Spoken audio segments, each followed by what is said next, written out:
Welcome to the Dave Pamah Show, the podcast that revives, restores, and awakens your innermost capabilities. You have the training and the talent to succeed, but do you have the guts to fail? I love what I do. When you love what you do, you want to be the best at it. Today is about the power of you. You will change the world. Find your path to success through the journey of those who have succeeded. And now, your host, Dave Pamah. Hi, welcome back to the Dave Pamah Show. And today on the Dave Pamah Show, we're joined by PGA Tour veteran turned broadcaster and storyteller, Jay Delsing, a golf legend whose new memoir, You Wouldn't Believe Me If I Told You, takes us behind the ropes for 25 years of tour life, locker room wisdom, and the powerful life lessons that prove golf is so much more than just a game.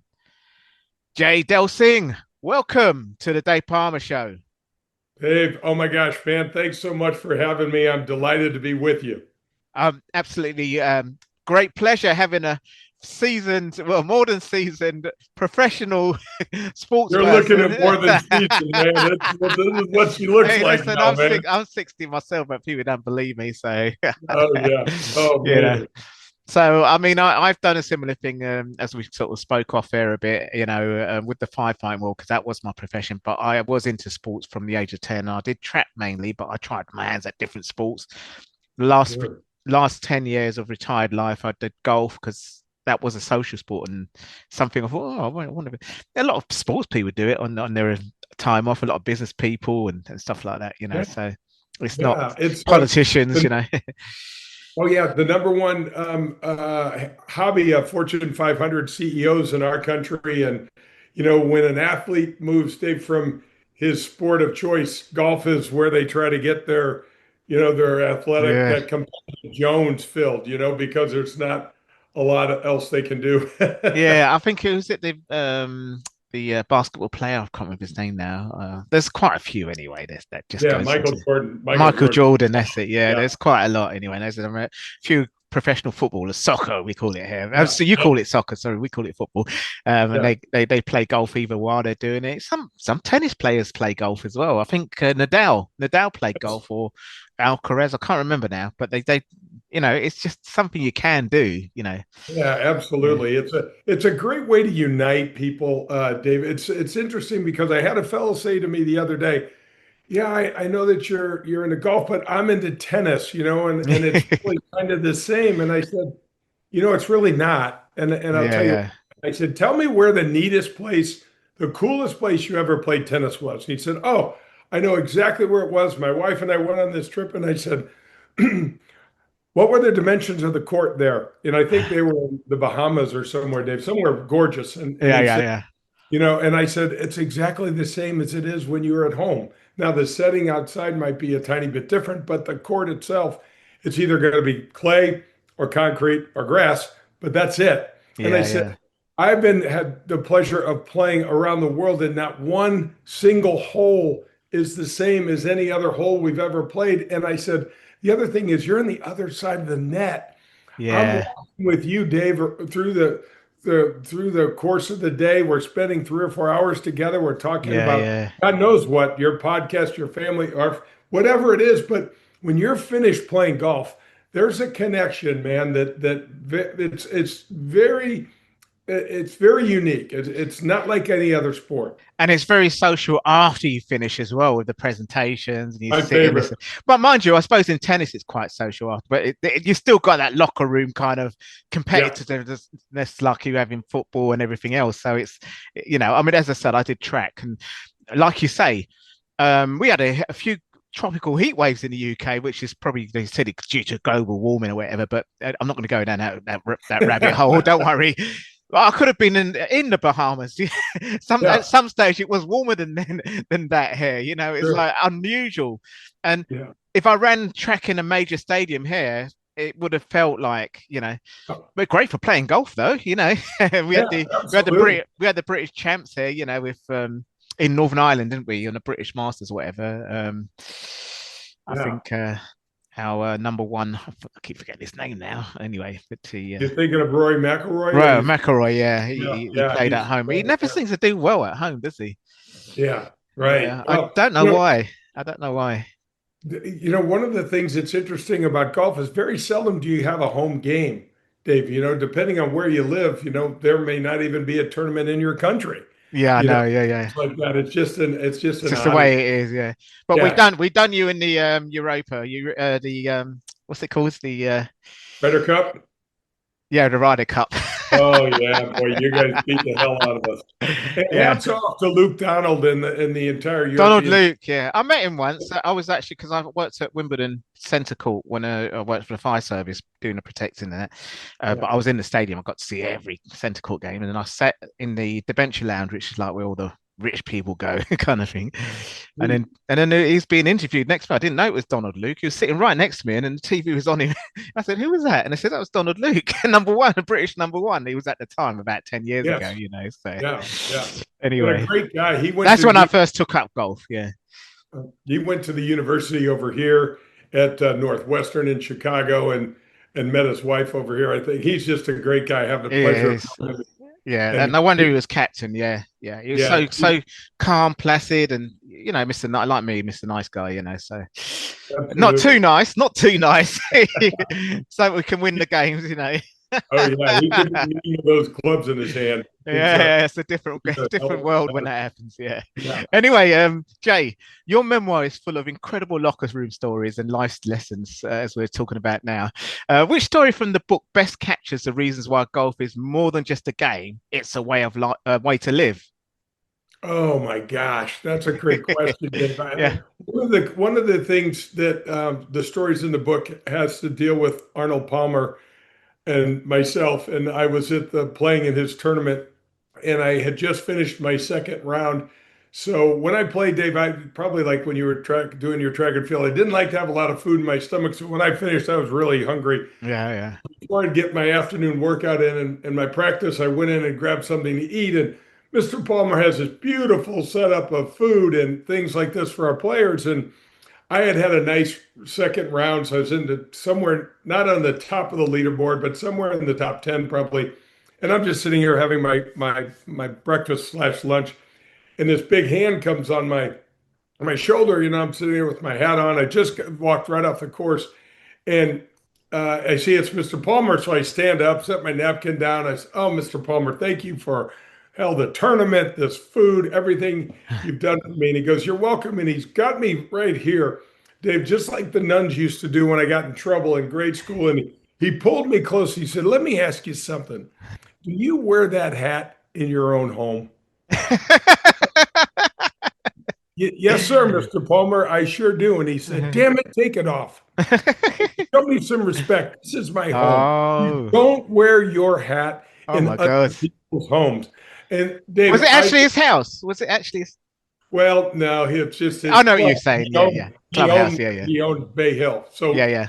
I thought, oh my gosh. So obviously, take my hat off, set it on the table. I said, "Mr. Palmer," he goes, "Nice playing today, and I hope you win this thing." And he just walks away. And I was like, oh, Dave, I was mortified. So I sat down, I'm kind of looking around. I'm hoping no one saw that. And I'm just going to finish up this food, even though I didn't feel very hungry. And two of my friends, Brad Faxon and Jeff Sluman, come over to me and say, we used to call Mr. Palmer the King. And he said, "Hey, thank you very much. That's a very good name, actually." Yeah, it's a great name. Sorry, I didn't want to rub it in, Dave Palmer. Yeah. And everything, Go on, anyway. He said the King got you, didn't he? And I said, "Yeah, I sure did." I said, "Gosh, I didn't know I wasn't supposed to wear my hat." He goes, "Yeah, he got us yesterday too." So, that's kind of the way we're taught things, Dave, respect. And from a world that we grew up in, I was much more on the caddy side of life. I wasn't a member of a country club. I was on the caddy side of it. And so I didn't know a lot of those things. And so what golf provided for me, Dave, was things like that. It put me in a different setting that really stretched my boundaries and that I wasn't really prepared for. And I was a young person, Mm. always hanging around older people. They were more educated than I was at the time. They had more life experiences and they had more business experiences. And Yeah. so it was just that that incident where you're sitting there thinking X and really the lesson is Y. It's over here somewhere else. And so there were lots of things like that in the book, um, where I was thinking I was playing golf and I was really learning more about life. Yeah, yeah. And that's what the book's about, really. It's about kind of like little stories like that. And do you actually translate it to what lessons you could learn in life, or is it just stories only, like a Yeah, well, memoir? I think it's kind of apparent. I mean, Mr. Palmer was trying to teach me respect, by telling me to take my hat off. Yeah. And there's a couple of others. There's the great Peter Ueberroth, who ran the 1984 U.S. Olympics when they were in Los Angeles. And he was also the commissioner of Major League Baseball. There was a story similar to that where when I was in college and I was kind of full of myself and thought, I was pretty much hot stuff. And he had a really nice way of, bringing me down to earth. And it's Yeah. exactly what I needed, and he also did it in a way where there was kindness too, David. So Yeah. Yeah. like he wanted to just completely annihilate me. He was just like telling me, listen, you know, this is really nice what you've done, but we're in a different setting now. You need to pay attention. You need to be respectful, and you need to, keep your wits about you, so to speak. Yeah. I mean, when I first, I mean, obviously, I always thought of doing golf because, as I said, my colleagues was doing it on, the days. I was just too busy doing tracking and doing other things, to. Sure. Um, but anyway, regardless, one of the things I did, because I used to do a lot of meditation and stuff like that as part of my preparation, and then lots of other, Yeah. including fitness, because that Yeah. was my thing, and I Cool. think in golf it's the same thing, really. It's an overall holistic thing, isn't it, for golf, to No. mindset and everything, um but then I went away just to have a little my own in the UK somewhere on a little they rented out some rooms, but it was part of a golf course. And Yeah. then I just went and rented a room on my own just to sort of have some time out to think for myself, and a retreat, kind of thing. Yeah. Sure. And it was after I finished track, and then, the stress is getting to me a bit, from the job, the firefighting job and everything and life. And then I just saw the golf player just finish around the golf, and it was so relaxed and placid. And that's what I normally am as well. But and I was Right. thinking, wow, I want to be like that, and that's what made me Yeah. think I want to take up golf now, that seems to be the Well, mindset. it brings us back to the center, and you need things like that in your life, Dave. And when you're playing golf, I mean, if your mind is not completely focused on what you're doing because you're outside and there's so many elements that you can't control Mm, between the ground and the wind and the other players and bounces and things like that, that man, you can absolutely infuriate yourself playing golf. You need to be in that state of mind. Tiger was one of the first people that talked about his mom with her Taiwanese background, brought in mm. this Buddhist sort of meditation in this Yeah, state. He's crazy focused on what he's trying to do, but he's also very calm inside. And that's at it. Yeah, the same time, running across the green, giving someone a fist pump to make sure they know that he's just done something remarkable. So yeah, yeah. it's really a kind of a balancing act, Dave. It Just is. Yeah, life, because we can get so stressed out and we can lose the moment. yeah, And if you lose the moment, man, you really don't have much. You wind up chasing, and you wind up being, these what ifs and stress, yeah. and then your health can get wonky. And Well, so that's the it's other thing, is that it is very good for your health. I mean, actually, we spoke about the White Ryder Cup, and it's only this year, just as I was talking about the Ryder Cup, and I just did a little bit more research. Um, how did it all start anyway? And then the guy that started it because he took up golf because he had a health scare. yes, Samuel. So, Yes, absolutely. And we so are celebrating our 100th anniversary of this event next year in 2027. I mean, mm, next event, and it skips a year, so we yeah, won't have Ryder Cup in 26. But you're absolutely right, and when you think about it, when I try to tell people, one of my goals, Dave, now is to try to grow the game, and try Yeah, to, yeah, and this is a giving game. The PGA Tour, Dave, raises more money than Major League Baseball, the NBA, the NFL, and the National Hockey League combined. yeah. This year, Oh wow, combined. and this year, the PGA Tour will donate over $400 million to Yeah, charities around our country. And the charitable footprint for golf nationally is over $4 billion. And the game is giving that way, but it's also this exercise where you're outside, you're usually in some sort of idyllic place, and you're mm, usually playing with either your buddies or someone who's going to be a new friend. And yeah, so it checks a lot of really cool boxes yeah, yeah. for us in any really part of our life. Well, I was dividing my time in my retired life. I'm in the UK fully now because of a health scare myself, which is stable now, but I have to use the UK universal health medicine, social medicine to to Sure. keep me alive for as long as possible. It's not a bad base, but I was dividing my time between here and the Philippines, and I lived quite close to the Arnold Palmer. Um, it's called the Orchards golf Sure. course, yeah. And then I played in a couple of professional ones that I think they did televised PGA meetings, but so yeah, that was quite good. Yeah. Funny you said about money is that at that same interview where Donald Trump, sorry about that, Luke Donald was sitting next to me. We'll come on to him in a minute. No, we won't. We need another show for that one. uh, also sitting next to him was a golf executive, and they just came for a day out at Wimbledon tennis because they do that. They have a celebrity box, and I suppose they do the same for the US Open as well. But and then I got talking to the executive for golf. He's quite high up. And he said, I said, yeah, well, there's a lot of money in tennis. It must be. Look at the money they're making. And I think it was around the time when Serena Williams Oh, yeah. managed to get the equal pay for women and men that year, I think. And then Yeah. and then he said, no, there's a lot more money in golf because you think about it, you have to go through rounds and rounds and rounds in tennis, and you have to share all that money from one pool. In golf, it's just done in one go. Do you see what I mean? And there's a Yeah. lot more money for some reason in golf, Oh my.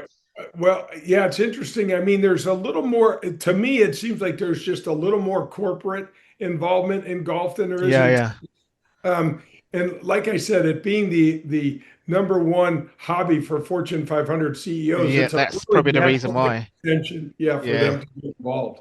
Yeah, and we have a charitable aspect of golf, as I told you, and a lot of times that helps those executives when it comes to paying the title purses and things like that for title sponsorship, they get to write a lot of that off as a tax benefit. Well, yeah, exactly. And Yeah. Oh, that's yeah, I learned a lot about tax and that sort of thing.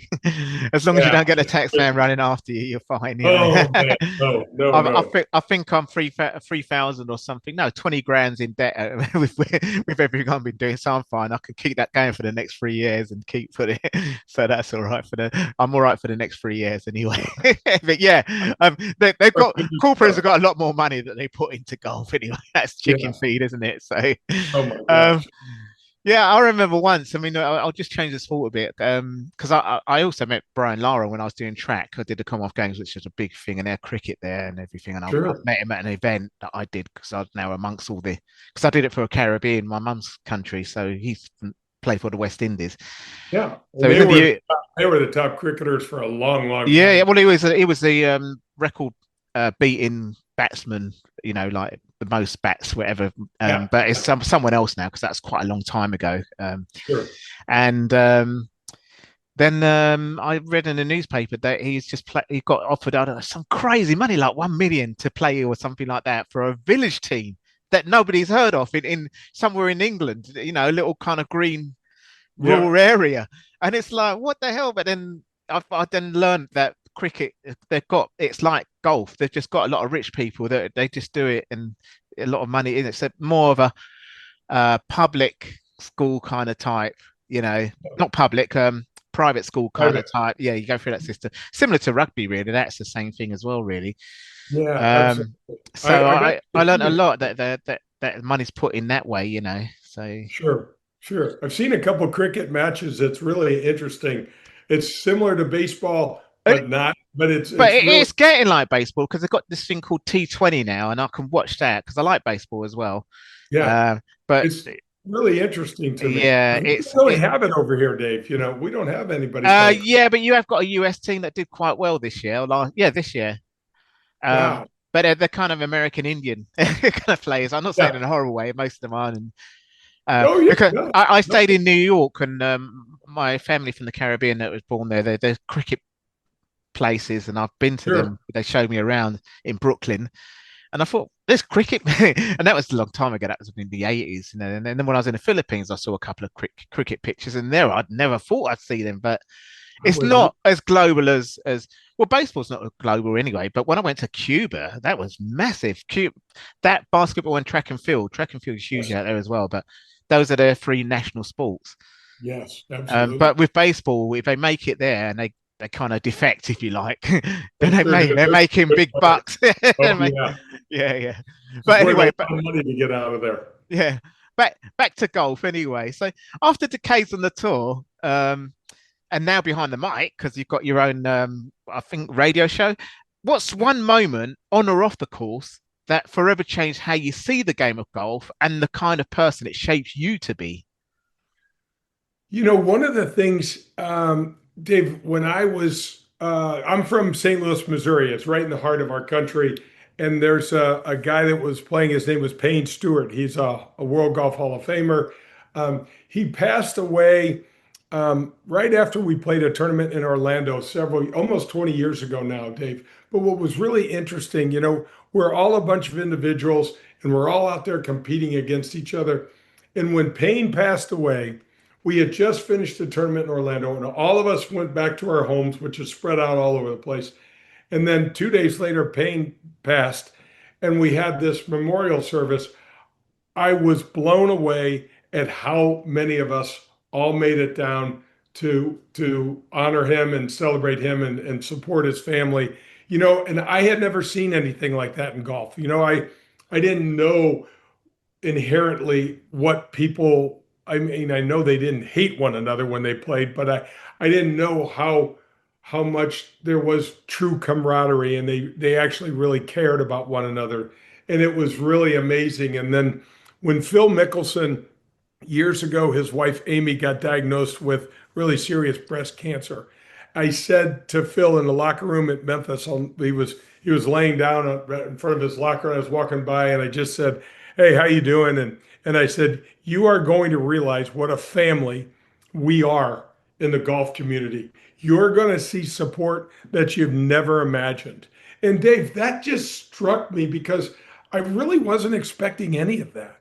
I have my friends that I played with and I compete against, I went to university with and things like that. But that part really struck me, and then as a young tour player, Jack Nicklaus and Arnold Palmer told us what you're going to do is watch what we do out here on tour and watch how we do these pro-ams. You're going to take them back to your community and you're going to do something good with them. And you're going to help raise money for the needy, for Children's Hospital, for whatever the cause may be. And so I really took that to heart, and we do that now. And so that's kind of the part of the game. It's outside of the competition a little bit, Dave, but it's really part of what golf is in terms of giving. And like you said, it's communal. You go out, you enjoy who you're playing with, and then you get to go have a beer. The 19th hole is one of my favorite places to go, and it's just all part of the whole package. Yeah, yeah. But 19th hole meaning the actual place where you have a beer. Because Right. I think 19th hole, there was one in the Philippines called 19th hole, somewhere like that anyway. But Okay. yeah, I'm sure there's a few in different places in the world anyway, really. Yeah. That's great. And also I did mention about your radio shows. So tell us a little bit more about that. Obviously it's similar to what I'm doing here, but podcasts Yeah, thank you. So I have a show called Golf with Jay Delsing. It's nationally syndicated over here. We're in 50 different markets. And then what I do, Dave, is the following month, so it's a weekend show. And then the following Monday, I drop it as a podcast. And okay. Yeah. and then I have a local show here where I live that's 2 hours long. The national show is 1 hour long. But Dave, I have great guests. I've had Jack Nicklaus and Barbara Oh, Nicklaus, wow. the Oh, most okay. interesting people ever. In my book, Jack wrote the foreword to my book. And Dave, I had a friend of mine say, "How the hell did you get Jack Nicklaus to write the foreword to the book?" And I Yeah, said, yeah. That's I amazing. asked him. I Yeah. asked him, and Jack said, "When do you need it by?" He could have been more gracious. And so we do that. And so then we drop it as podcast. So you can find it on Spotify and Apple and anywhere you get your podcasts. Yeah. And it's really about, I like to do long form interviewing, really Yeah. similar Yeah. to what we're doing here, Dave, where you just Yeah. Yeah. can chat and get to know somebody. And I've had people like Wayne Gretzky on and Jim Nance Yeah. and Yeah. Vince Gill, all different walks of life, and just getting to hear their perspective of what it's like to play in the NHL, and now he loves to play golf because Yeah, yeah. Like it what we helps. mentioned earlier about how Yeah, people do transition, like I forgot the basketball player name. I keep forgetting. Michael Jordan. Yeah, Michael Jordan. Yeah. He doesn't need to play golf, but he plays it because he likes it. Because he's made his name already and his money. Really, you could say Oh that. yeah, and he built his own golf course over here. Yeah. Oh wow. It's It's, called Grove 23. It's yeah. amazing, Dave. When you order a soft drink or a sandwich and you're out on the course, they bring it in on a drone. So it's in a bag and the drone brings it out, and you're like, Oh wow. I think you're it's going to see a great. lot of more of that. That and maybe AI-driven drones and things like that. You're going to probably see a lot Yeah, more of that going on. I think you're right. Yeah. Robots, and you're probably going to have Oh my robots gosh. serving you.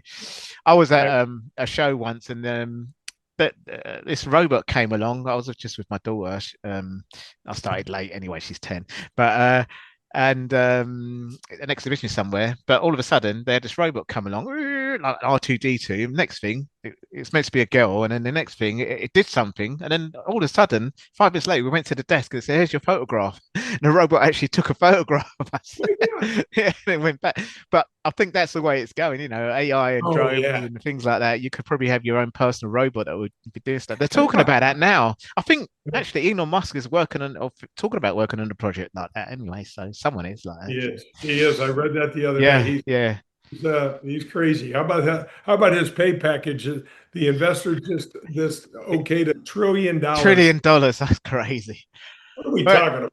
talking about that, there's robots that are having marathon races in China. They're already doing that. No. Just waiting for the golfers now.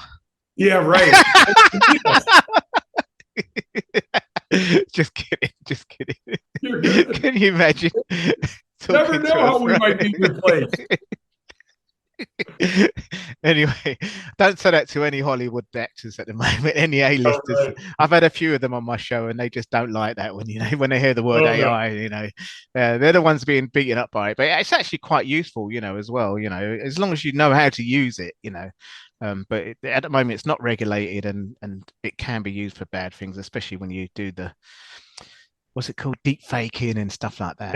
Yeah. So these are the It's things so weird to think that they can duplicate our voices and face, and then you can't even tell the difference. It's just insane.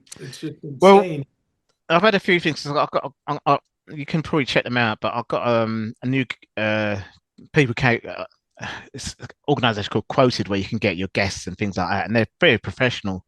They do professional broadcast companies as well. But they just sent me an email today actually saying how you can tell sometimes if it's an AI written bio and things like that. In other words, you can see that the photos don't follow on with other stuff. You can find them online and don't, like, you've researched me and that I've got other things, other shows, I've taught, and they've got nothing, so you got to sort of check it out, and then you realize it's all done by AI, and things like that.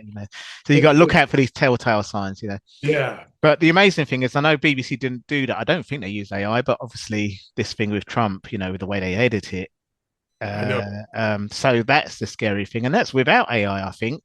But of course, that's what's happening in the world now, But of course, now you can get sued for it because it's almost like intellectual property, isn't it? Really, it's like that kind of thing, and worse than that because it's defamation and everything else coming into it. Dave, I am so grateful that we grew up in the time frame that we grew up. Yeah, these things right here get us in more damn trouble, man.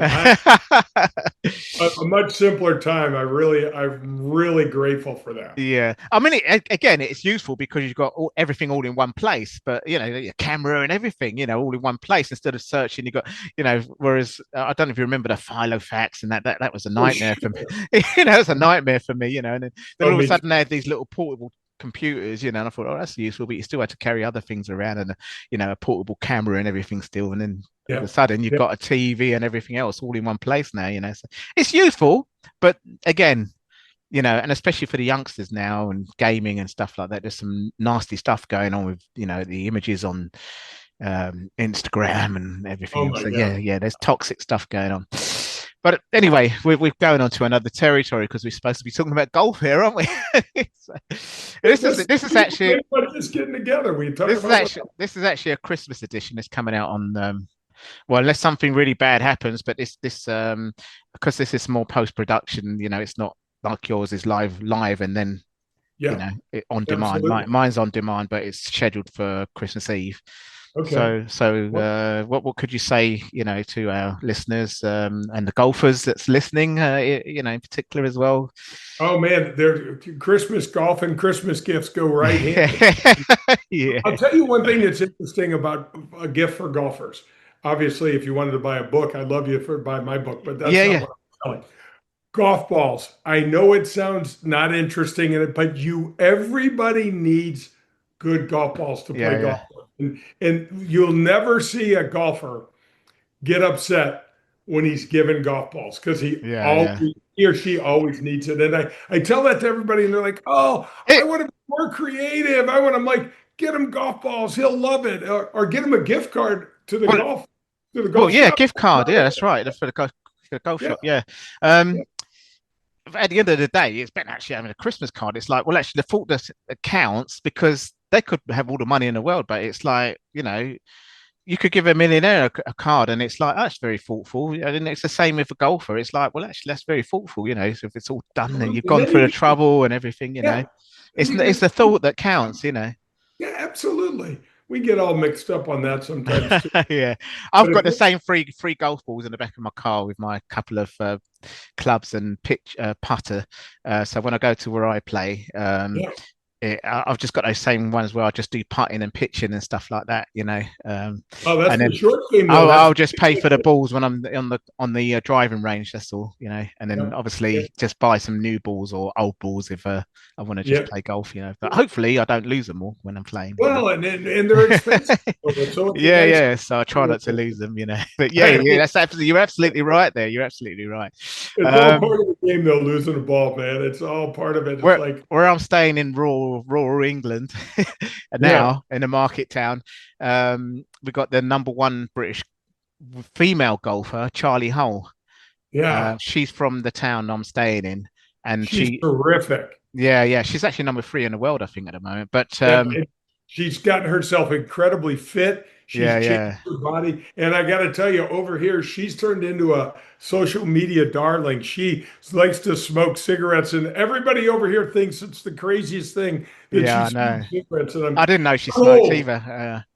Dave, we used to smoke on airplanes. I never smoked, but we remember back in the day we get on an airplane. Yeah. Well, I don't actually remember it, but I know they used to smoke in trains and things like that, and they don't do that anymore, So, but she actually coaches the juniors at where I do my.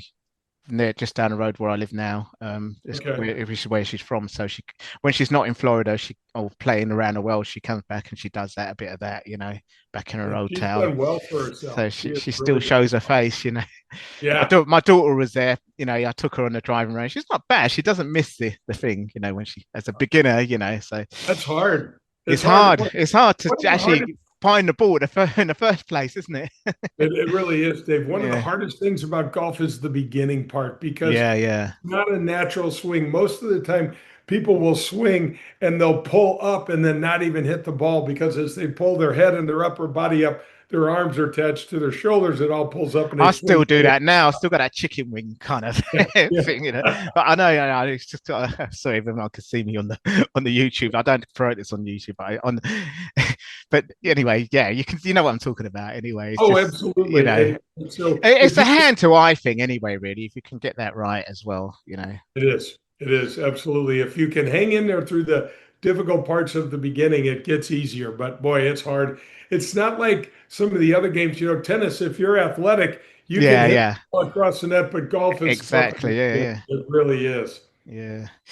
Well, I'll see what she likes. No, she likes to doing lots of singing and dancing, and she's done some acting. So I don't know. Her new high school's got all of that, and she's going to be doing a basketball taster there. Before she goes to you call it elementary, but she's going to be transferring to high school from elementary, that kind of thing. So she's doing a little basketball. Steve, I had 4 daughters. Oh, right. Okay. I got you. Just call me. I'm struggling with one. So no, I'm joking. If she's listening, I'm not struggling. Honestly. Charlie Hull's going to be your mentor. Don't worry if you take her. Anyway, we've got to go now anyway. But yeah, this is a very happy Christmas. Happy holidays, because I know some people don't celebrate Christmas for whatever reason. It might not necessarily be religious. It could be they just don't celebrate, So, but happy holidays. But for you, the same. Absolutely, my friend, and enjoy it. Enjoy your family, and keep doing. Congratulations on the success with your show. It's Well, yours sounds good fun as well. I'm going to have to drop into it with a few of them. I mean, I've got, like yourself, I've had so many guests. It's the time, isn't it? But we'll try and drop in and listening, really. But great. Yeah. Well, Jay, thanks a lot, and it's been a really great conversation with you today. My pleasure, buddy. Anytime. That's all for this episode. Thanks for listening, and remember, if you want to support what we do, then share, subscribe, and leave a review over on Apple Podcasts. Or head over to my website, davepamah.com, and click on Rate Show. Well, that's all for now, but I'll see you in the next episode of The Dave Pamah Show. Follow us on Facebook, Twitter, and Instagram.